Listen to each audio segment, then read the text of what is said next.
seen now the son of the president, Museveni, Muhoozi is targeting Joe Ssenyonyi, wanting to get rid of him from the parliament. Obunkenke bweyongedde mu State House President Museveni wamu ne mutabani we General Muhoozi Kainerugaba His Excellency Robert Kyagulanyi pulaani ze zonna zoogedde ku interview emu ekanze buli omu era video mu maaso ogenda kubeera nga ogyerabirako nkuletedde bingi nnyo ate mulowooza olutalo wakati wa NRM members mu maaso wosijibaleetedde ogenda kubeera nga mubyerabirako nyongera bajjukiza video soko gimpereka like bw'oba omaze subscribinga wegette ku mukutu gwe figuno olunaku olwaleero His Excellency Robert Kyagulanyi bamukyasiza kuzimu ku interview shows obagamba kino podcast shows wali mu America era nga ekyaziddwa oba nga eyamu hostings musajja wamaanyi nnyo wano mu Africa. Oh my god, guess what, asobodde okubeera nga bagamba anytime from now naatera okubeera nga akomawo mu ggwanga Uganda. Tatidde General Muhoozi Kainerugaba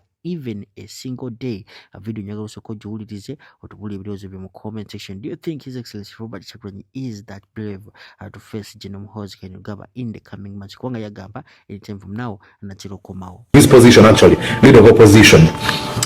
What does this actually mean to you? First, I would like to say we are not defined by any position. I'm supposed to be in State House. I'm in exile. Alex Waiswa is supposed to be in Parliament. He's in prison. Mwanga Chivumbi is supposed to be in Parliament. He had 10 people killed at his house. Now nobody knows where he is because he was abducted. And many others. So it's not about the position.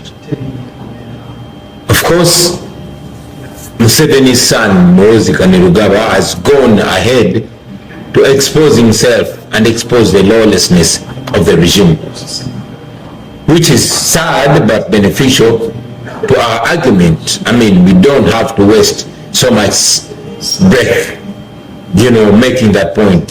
He has helped us make it.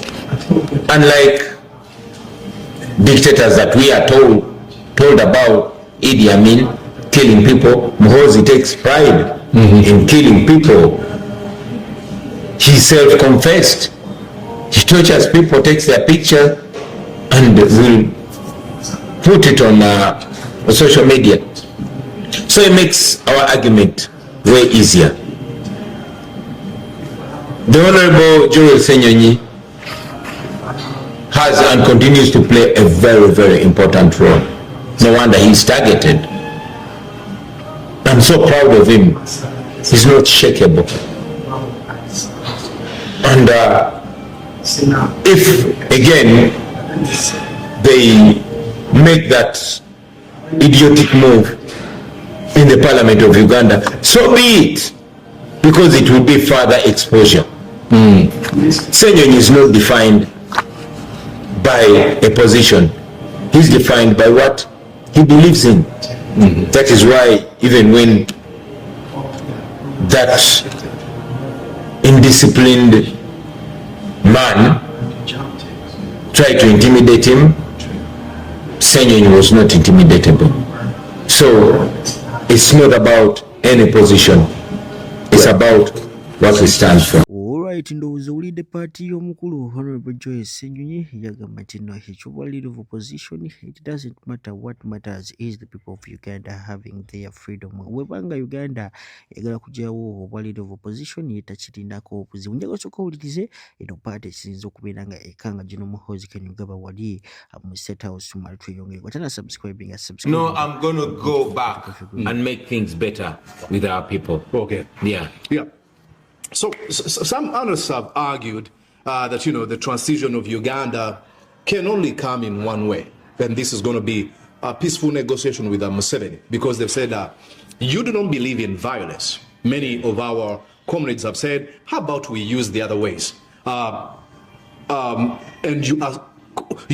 you're super against these strategies of using violence. So they're saying, how about you sit with Museveni on the same table? You might actually end up serving in his government as a prime minister, vice president or something, and you can affect things.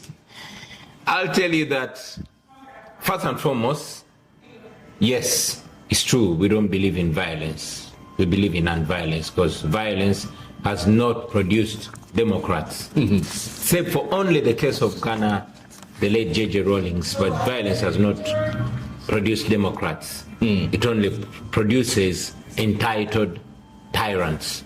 So we don't believe in violence. We believe in dialogue, but not the Museveni kind of dialogue. You've seen it time and again that the Museveni kind of dialogue is the co-optive dialogue, it's the transactional dialogue, the how much do you want dialogue, the what can I give you dialogue. We don't believe in that. We believe in transformational and not transactional dialogue. That's why we have refused to go into any secret dialogue with Museveni. It has to be clear, and we've made it very clear, at least as far as I'm concerned. The only conversation that I can be engaged in with Museveni is a public one, and that is aimed at a transition, not a co-optive dialogue. I mean, this is a man that has been in power for 40 years and counting. This is a man that has never honored any agreement. When you read back in history, he's a person that took part in negotiations in Kenya in late 1985. But just a few months later, he went against his own word.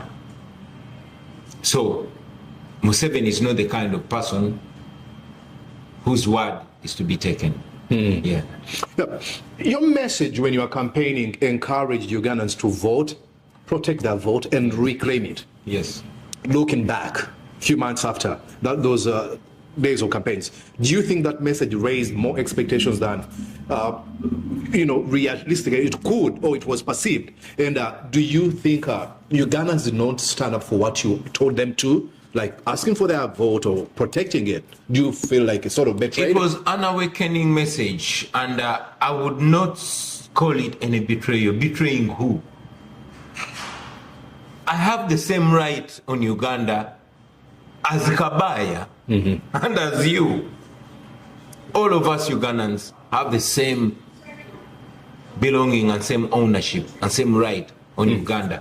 So whatever we do for ourselves and for each other. And whatever we fail to do, we fail to do on our own peril. And of course each other's peril, not just me. So sometimes we've done things, sometimes we fail to achieve them. We've said it after 2021, that the struggle for freedom is not a sprint, it's a marathon. We are not where we are supposed to be. We are not where we aimed to be. But Mordecai, we are certainly not where we used to be. There could be baby steps, but we keep moving. Where we don't succeed, we learn, realign, replan, and engage again.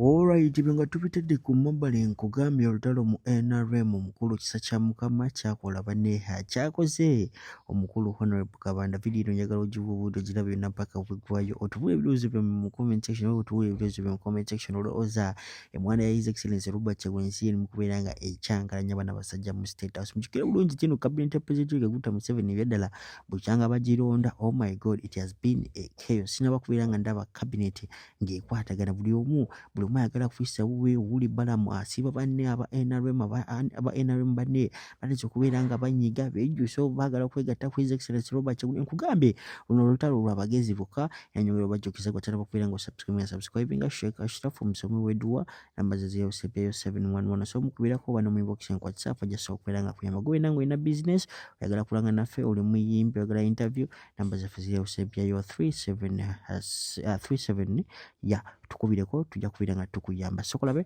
tume tuyongereyo.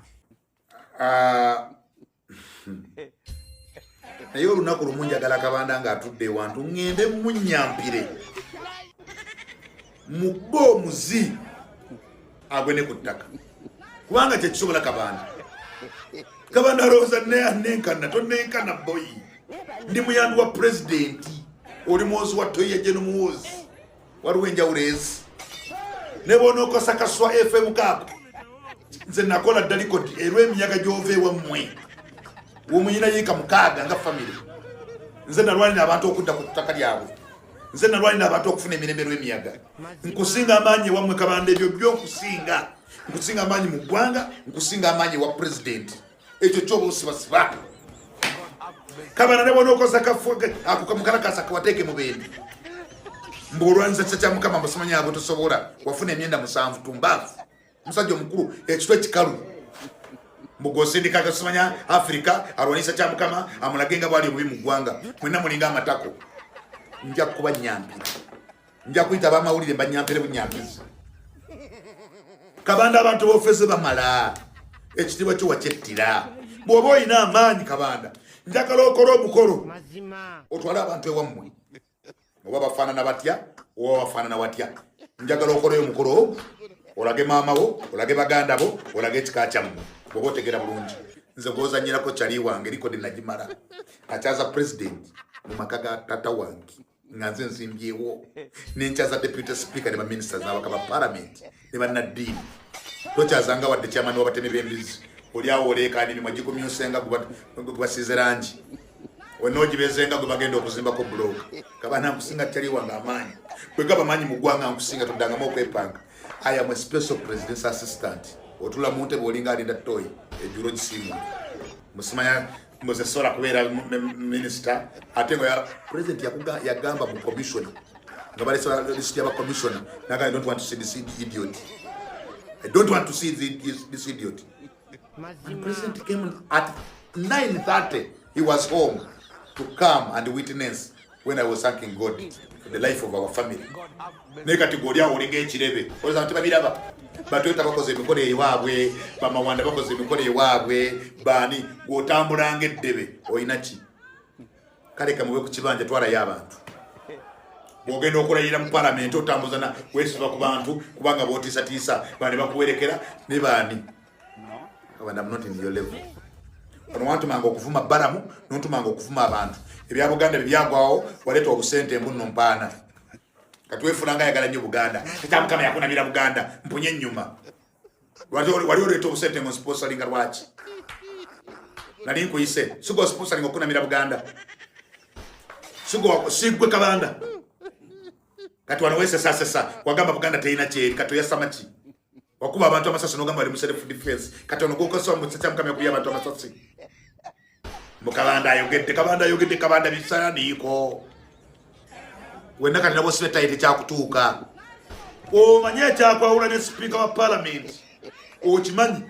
Ogenda omwayire. Okimanyi. Ekisooka. Waweereza speaker messaging egamba ng'oyita omumanyankole omuntu kunywana mugenzi we n'abyama mukazi we abali mulamu.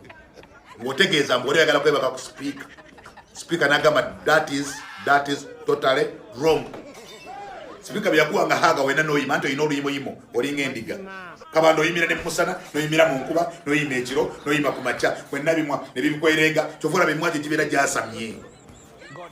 Oyima wena ndozo beera weemalira buli nnaku. Oba otambula ne tisu ogwesiimula simanyi. Wano oyimira ku nammere wano oyimira kwani olaba oyimira ne ku bakozi ba speaker abakola mu kiyungu. N'ofunyisa omwana w'abandi olubuto. Kati oli awo empangapanga ng'oli w'amaanyi. Kabanda nyina abakazi babiri nabasasula owa musasula ddi. Nyina abakazi abagenda omuze omunyankolo olwazi gira omukazi n'abaana mwenda. Nwe nkazi gw'abakazi banje ababiri omu kamuzigente 16 omwe kamuzigente 14. Nkazo